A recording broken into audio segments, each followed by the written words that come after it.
बिस्मिल्लाहिर्रहमानिर्रहीम, अस्सलाम वालेकुम।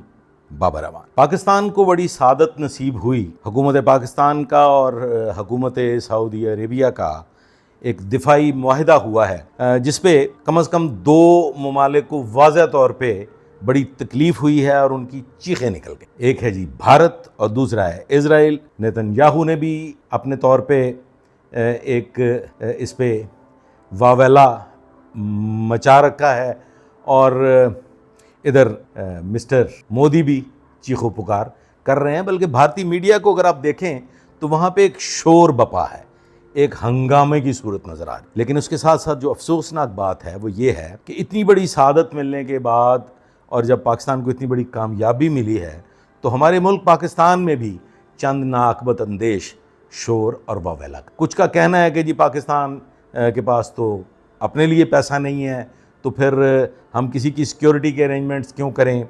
और फिर इसी तरह से कुछ लोगों का ये कहना है कि हमारे अपने एक दो सूबों में कुछ सूरत हाल जो है वो सिक्योरिटी की मामलात ऐसे हैं कि पाकिस्तान को अपने मामलात वो कहते हैं तुझे अपनी निबेड़नी चाहिए, तू दूसरों की सिक्योरिटी क्यों करे। अब ये दफाई मुआहिदा दो ममालिक के दरमियान हो रहा है, एक अमीर तरीन मुल्क, दूसरा मकरूज़ मुल्क, लेकिन एक न्यूक्लियर पावर किसी कमज़ोर आर्मी वाले मुल्क से मुआहिदा क्यों करेंगे और कोई बेइंतहा दौलतमंद पाकिस्तान से ही मुआहिदा क्यों करेगा।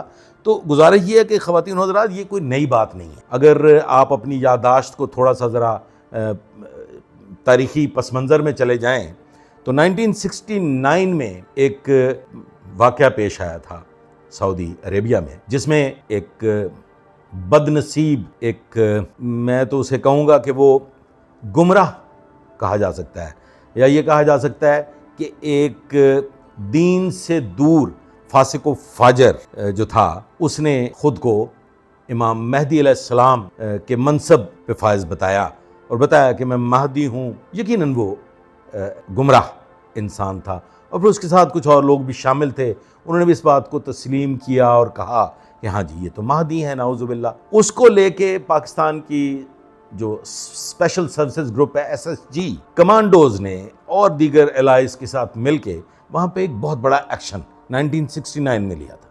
उसमें कुछ लोग मारे गए और कुछ गिरफ्तार हुए और फिर उसके बाद मुसलसल पाकिस्तान जो है वो मुख्तलिफ मामलात में सऊदी अरेबिया के साथ दिफाही जो है वो सूरत हाल में अटैच रहा है। फिर इसी तरह से पाकिस्तान में जो मिलिट्री की एकेडमीज़ हैं, जिसमें आपकी एयरफोर्स की एकेडमी है और काकूल पाकिस्तान मिलिट्री की जो एकेडमी है, वहाँ पे जैसे और दीगर ममालिक जिसमें आपके मुसलमान ममालिक भी हैं और कई एक और दीगर ममालिक भी हैं, वहाँ के जो कैडेट्स हैं वो ट्रेनिंग हासिल करते हैं। हमारे एयरफोर्स का जो एकेडमी है वहाँ पे भी सऊदी अरेबिया और इस्लामी ममालिक और इस तरह से दीगर ममालिक के लोग जो हैं वो ट्रेनिंग हासिल करते हैं। वो तो हमारे मुआहदे पहले से मौजूद हैं।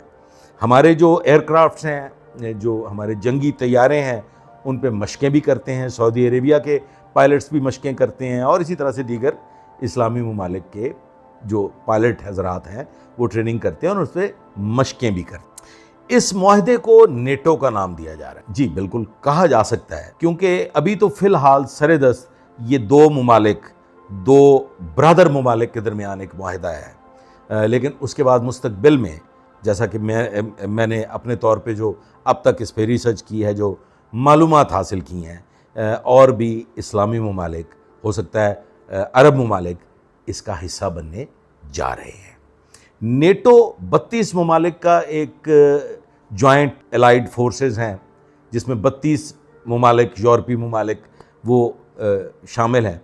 और उसका जो मुआहिदा है वो मुआहिदा क्या है कि उन तमाम जो नेटो के मेंबर ममालिक हैं वो अगर उनमें से किसी एक मुल्क पे भी हमला होता है तो ये तसव्वुर किया जाएगा कि गोया उन सब के सब मेंबर ममालिक पे हमला, एक पे हो, दो पे हो, और वो फिर सब मिलजुल के उसका मुकाबला करेंगे और वो अपनी फोर्सेस, अपनी तमाम तर तवानाई उस दुश्मन के ख़िलाफ़ इस्तेमाल करेंगे। ये है जी नेटो का मुआहिदा। और यहाँ पे जो मुआहिदा है वो भी मुआहिदा कुछ इसी नौइयत का है कि अगर पाकिस्तान या सऊदी अरेबिया दोनों में से किसी के ख़िलाफ़ भी کوئی جنگی جارحیت جو ہے وہ کی جاتی ہے تو پھر دونوں ممالک ایک دوسرے کا اس میں دفاعی اعتبار سے اور دیگر اعتبار سے ساتھ دیں گے.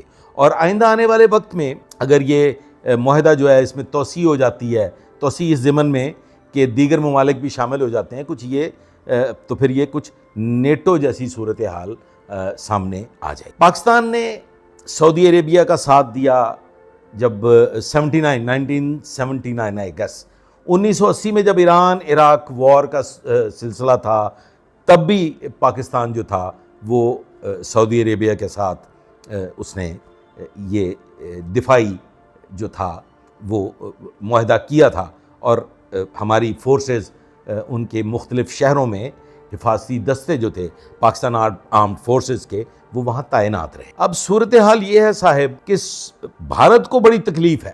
بھارت کو تکلیف اس بات کی ہے کہ بھارت سوچ بھی نہیں سکتا تھا کہ سعودی عربیہ جن کا ایک بہت قریبی اکنامیکل وہ جو تجارتی معاہدے ہیں بھارت کے ساتھ، اور بھی بڑے وسیع تر مفادات وابستہ ہیں دونوں ممالک کے، تو بھارت یہ تصور نہیں کر سکتا تھا کہ سعودی عربیہ اکانومی وائز پاکستان کی مدد کر سکتا ہے، معاہدہ کر سکتا ہے، لیکن یہ دفاعی معاہدے کا ان کے خواب و خیال میں نہیں. اور جو پاکستان میں شور و واویلا ہو رہا ہے کہ جی ہمیں بلوچستان اور جس طرح سے ہماری وہ کچھ دہشت گرد تنظیمیں جو حرکتیں کرتی ہیں پاکستان کو انہیں نمٹنا چاہیے، تو انہیں یہ سمجھ آ جانی چاہیے کہ پاکستان میں جیسی بھی صورتحال ہے، جو بھی حالات ہیں، ہم مقروض ہیں، لیکن یہ جو ہماری 4-5 روزہ جنگ ہوئی سب نے وٹنس کیا، ہم نے دانت کھٹے کر ہم نے بتا دیا کہ ہماری آرمڈ فورسز ایگزسٹ کرتی ہیں. ہم وہ ملک ہیں جس پہ انٹرنیشنل لیول پہ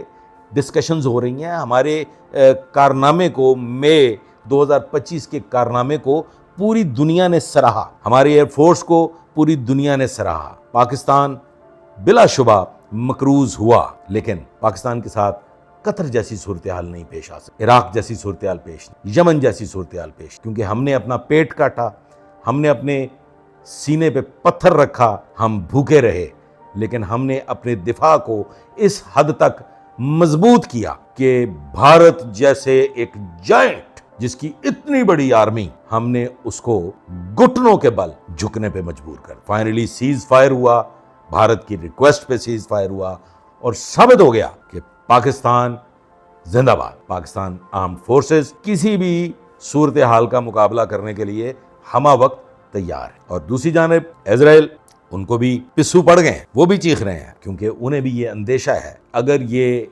اتحاد، اگر یہ دفاعی معاہدہ مزید اس میں اضافہ ہو گیا ممبرز کا، تو پھر صورتحال ذرا مختلف ہو جائے. غور کیجئے گا، میں نے اپنے تئیں کوشش کی ہے ان دوستوں کے لیے جو اس پہ بحث و مباحثہ کر رہے ہیں، اور ان ناقبت اندیشوں کے لیے جو یہ کہہ رہے ہیں کہ پاکستان اپنے اندرونی معاملات کو سنبھالے، تو بھیا ہم اپنے اندرونی معاملات کو بھی سنبھال رہے ہیں، اور ہم نے بھارت کے ساتھ جنگ کے بعد یہ ثابت کر دیا ہے کہ ہم اندرونی اور بیرونی دشمن کا مقابلہ کرنے کے لیے ایک سیسا پلائی ہوئی دیوار ہیں.